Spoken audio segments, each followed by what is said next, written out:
So back in 1988, when I started my first pastoral assignment, Barb and I moved to Vermont.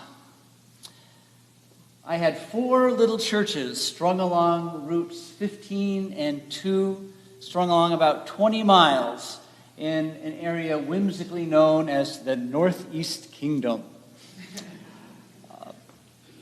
We'd been living in the parsonage, which was this big honking farmhouse, about 100 yards from the village green in Danville. We'd been there about 2 months. We were still sleeping on the living room floor on a futon because we had no furniture yet. And one very foggy morning, I woke up, went into the kitchen in my underwear. That might be more information than people need to know. We're not acting it up. I left my glasses on a pile of theology books in the living room, and I brailled my way around the coffee maker to get the coffee started. And I'm waiting patiently for the blurry, brown, precious liquid to fill up the coffee pot. And I looked out, kind of squinty-eyed, into the deep, heavy fog. And I saw more than a dozen zombies. It was a scene straight out of Night of the Living Dead, or Dawn of the Dead. It was daytime. Close to 20 people walking aimlessly toward the parsonage. The house was being surrounded. And I ran into the living room to get dressed, because that slows down how fast they can eat you, and put my glasses on and warned my beloved Barb, and went back out to the kitchen and looked again. And with glasses on, I realized they didn't have green, rotting skin or weren't holding hands full of fresh brains, but they were slowly traipsing toward the house with these little bent rods in both hands. No brains, but little bent rods heading toward the parsonage. And zombies?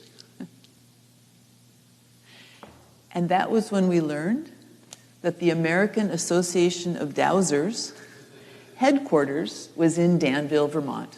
Who knew? The international dowsing headquarters was in Danville, Vermont.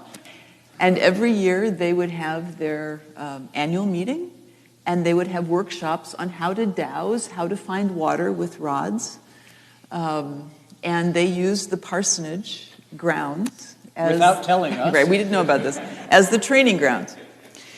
Okay, so we were glad to learn that, although we thought it was kind of funny because in the back of the backyard of the parsonage was a swamp with cattails and knotweed and a fence to keep the cows from that side of the town from getting stuck in the mud. If you couldn't find water in our yard, you were a pretty bad dowser.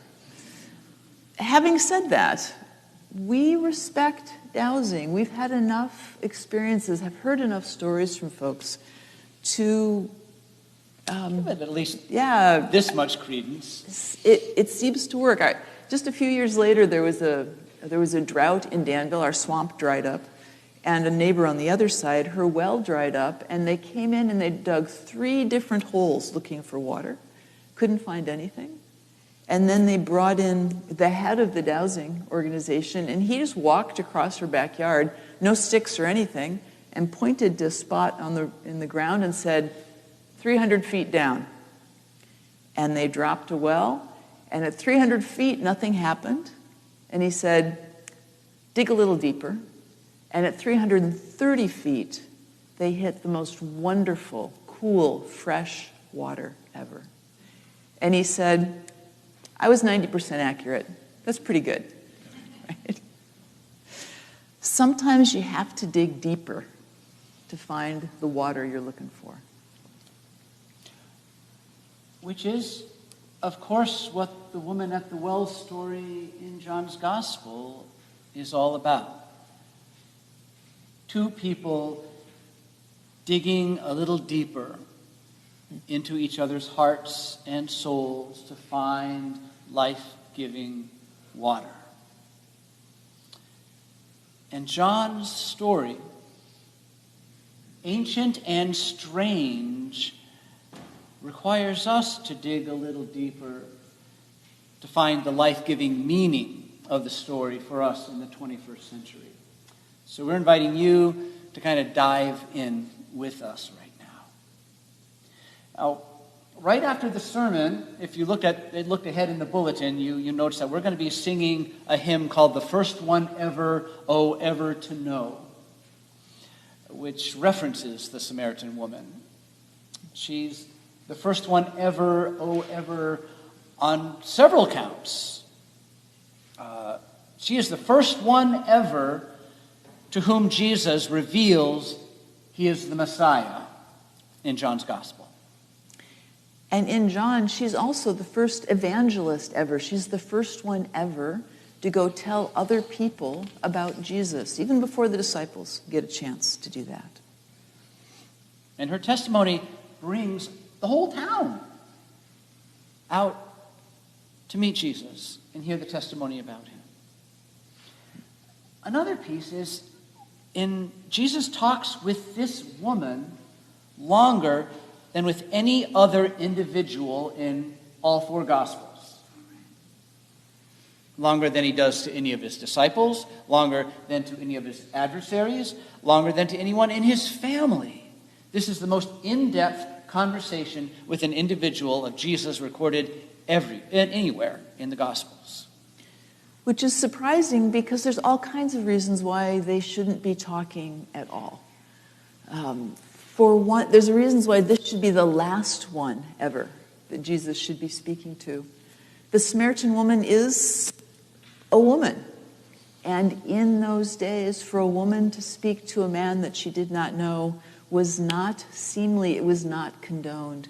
Even in our day, we will see news about women who are accompanied by men who aren't part of their family and who get in trouble with that for sharing a computer with a man in another country and that not being allowed. Jesus puts her safety and his reputation at risk when he speaks to her. Another reason why she might be the last person Jesus should be talking with is that she's a woman and she's a Samaritan woman. Samaritans were seen by their Jewish neighbors across the border as half-breed pagans, a bastard third cousin of Judaism who worshipped in the wrong temple, in the wrong way, with the wrong version of Torah. And the feelings of the Samaritans toward Jewish folk were pretty mutual. That's why Jesus makes a very famous story about the so-called Good Samaritan. John makes it clear Jews and Samaritans don't share drinking cups or anything else. And then we're reading between the lines a little bit, but it seems to us that it's possible that the Samaritan woman too is ostracized in some way. Women would have gone to get water in the cool of the morning because it's cool, right? And they would have gone together because it was safer. Randy cattle drivers tended to hang out near wells. And because they could talk together, they could gossip, they could catch up on all the news in town. This woman's coming out by herself at noon. Now, maybe she just had a sick kid that morning, so she couldn't go out early in the morning. Or maybe the other women don't want her to come with them for some reason. Or maybe she's going out to the well at midday because she's hoping to meet one of those Randy cattle drivers. It was kind of like a singles bar in Jesus' day. This is Jacob's well, and Jacob met his first wife at a well. It was a singles bar. And then there's this whole thing about her having 5 husbands. Like, what's that all about? We don't know. Did she just have a terrible string of bad luck, and so she's been widowed 5 times? Has she been divorced 5 times? Is she barren, maybe? Was she divorced for adultery? We don't know. What we do know is that this is a woman, a Samaritan woman with some social issues, maybe. She's a triple outsider. She's an outsider's outsider. And it's her to whom, her is right, it's her to whom Jesus speaks on that day. And according to all respectable, proper, reasonable, and religious rules, she's the last person a Jewish holy man should be conversing with in public. She's a whole collection of intersectionality all by herself. Right. But to get to life-giving water, sometimes you gotta dig deeper. Go beyond the boundaries. And Jesus does just that with this Samaritan woman at the well. He goes beyond and breaks down every social norm, every precious bit of traditional religiosity and pious bit of proper behavior, and leaves them as rubble around the well of Jacob. Because there is something more important than broken boundaries and broken decorum. There are broken people. And Jesus yearns to make a connection with this broken person, this broken, beloved daughter of God who thirsts for something so deep that she doesn't know how to name it. And he offers her living water. And when he does that, he doesn't let her be defined by the rules and the regulations and the boundaries and the borders of her culture. He has her be defined by the fact that she is a beloved child of God, primarily, first and foremost, and that God's grace and love and forgiveness are there for her too. He knows her brokenness, he knows her outsideness, and he still loves her. And then she receives that grace from him, flawed and broken as she is. The first thing she does is go back and tell everyone else she knows about him and bring them out to meet him as well. I've met a man who knows my every broken place and loves me still and wants me to bring this good news to you. Could this be the promised Messiah of God?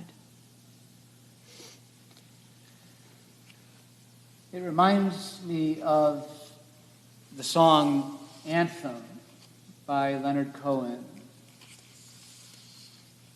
Ring the bells that still can ring, forget your perfect offering. There is a crack in everything. That's how the light gets in.